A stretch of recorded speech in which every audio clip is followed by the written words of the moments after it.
Welcome to Red Tech Channel, a new way to learn. तो आज हम radiographer post के लिए आरआरबी में आए हुए क्वेश्चन के बारे में डिस्कस करेंगे। ये क्वेश्चंस पार्ट्स में होंगे, हर एक वीडियो में 10 क्वेश्चन होंगे with answer. So let's begin. Question number 1, what is the frictional force exerted by the fluid also called? So option 1 is slag, option 2 is core, option 3 is effort and option 4 is drag. So basically the right answer is drag. But we know that frictional force जो होती है उसमें exerted करते हैं by fluid, frictional force हमारा viscosity भी कहलाता है, जो एक तरह से दो लेयर के बीच की थिकनेस को शो करता है। बट इसमें जो क्या होता है, रेजिस्टेंस जो शो करता है फ्रिक्शनल फोर्स में, एक तरह से जो फ्लूइड है, दो फ्लूइड की दो लेयर है, उसमें एक रेजिस्टेंस प्रोड्यूस होता है, उसको हम विस्कोसिटी भी बोल सकते हैं और दूसरा हम उसको बोलते हैं drag. Question number 2, which conventions are followed by spherical mirror and lens? So option 1 is new Huygens sign and option 2 is new Einstein sign and option 3 is new Newton signs and option 4 new Cartesian sign. So the right answer is new Cartesian sign. Question number 3, what is called the time required for the satellite to complete one rotation? So option 1 is period of revolution, option B second is period of motion, option third is period of force और option 4 is period of momentum. So the right answer is period of revolution. तो इसमें जितने time में हमारी satellite एक rotation को complete करती है उसे हम पीरियड ऑफ रेवोल्यूशन कहते हैं basically. Question number 4, what is the SI unit of electric field strength?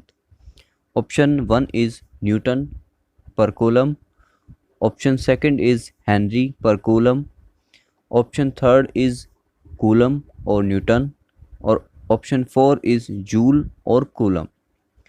So the correct answer is newton और कूलम। बेसिकली जो हमारा इलेक्ट्रिक फील्ड स्ट्रेंथ है हम उसे फोर्स पर चार्ज से एक तरह से मेजर करते हैं। तो फोर्स की हमारी यूनिट हो गई न्यूटन और हमारे चार्ज की हो गई coulomb. That's why electric field strength है जो उसकी यूनिट जो ऐसा यूनिट है वो हमारी न्यूटन पर कूलम होगी। Question number 5, what is the symbol of element gallium? So option 1 is Gm, option 2 is G, option 3 is Ga, option 4 is Gi. So the right answer is 3. Gallium denote basically for Ga for gallium in the periodic table. बात करते हैं gallium के atomic number की, तो atomic number gallium का 31 होता है। Question number 6, which of the following is a biodegradable material? So option 1 is nuclear waste, option 2 is plastic bag, option 3 is aluminium and option 4 is wood. So the right answer is wood. Wood basically a biodegradable material. जो हमारा nuclear waste होता है वो भी हमारा non biodegradable material होता है और plastic as you know also a non biodegradable material. That's why the answer is wood. Question number 7, which of the following metal is in liquid state at room temperature?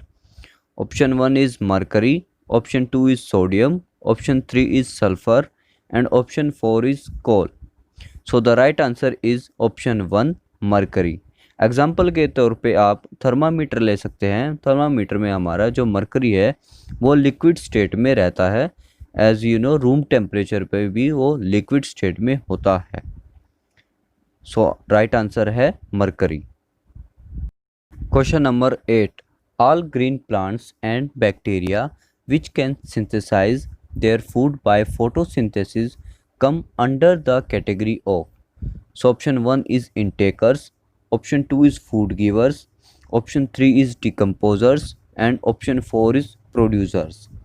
So the right answer is producers. Basically जो हमारे green plants है और bacteria है वो अपना जो सारा food है वो प्रोड्यूसर के माध्यम से बेसिकली इनटेक करते हैं। You can understand by this also, क्योंकि जो फोटोसिंथेसिस से है वो उनका फूड एक तरह से सिंथेसाइज होता है या एक तरह से रेडी होता है। राइट आंसर है basically producers. Question number 9. Which of the following develops a tough coat and is gradually converted into a seed in plants? Option 1 is ovule, option 2 is embryo, option 3 is zygote, and option 4 is pollen grains. So the right answer is ovule. Basically you can understand by the option also that embryo and zygote is not basically directly related to the plants. So the right answer is ovule. Question number 10. What nutrient deficiency cause goiter?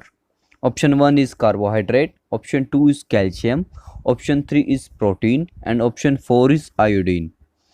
So the right answer is iodine. Basically iodine causes goiter, जिसे हम हिंदी में कंठमाला भी कहते हैं। ये बीमारी basically iodine की कमी से ही होती है, और जो हम आयोडीन की पूर्ति है बेसिकली साल्ट से पूरा करते हैं। जिस साल्ट में आयोडीन की मात्रा अच्छे से हो वो खाने से हमें इस बीमारी से या न्यूट्रिएंट डेफिशिएंसी से बचा जा सकता है। और आयोडीन का एटॉमिक नंबर की बात करें तो 53 इसका एटॉमिक नंबर होता है। सो ये थे हमारे 10 क्वेश्चन जो आरआरबी 2019 में आए थे। अनदर पार्ट में 10 क्वेश्चन और डिस्कस किए जाएंगे।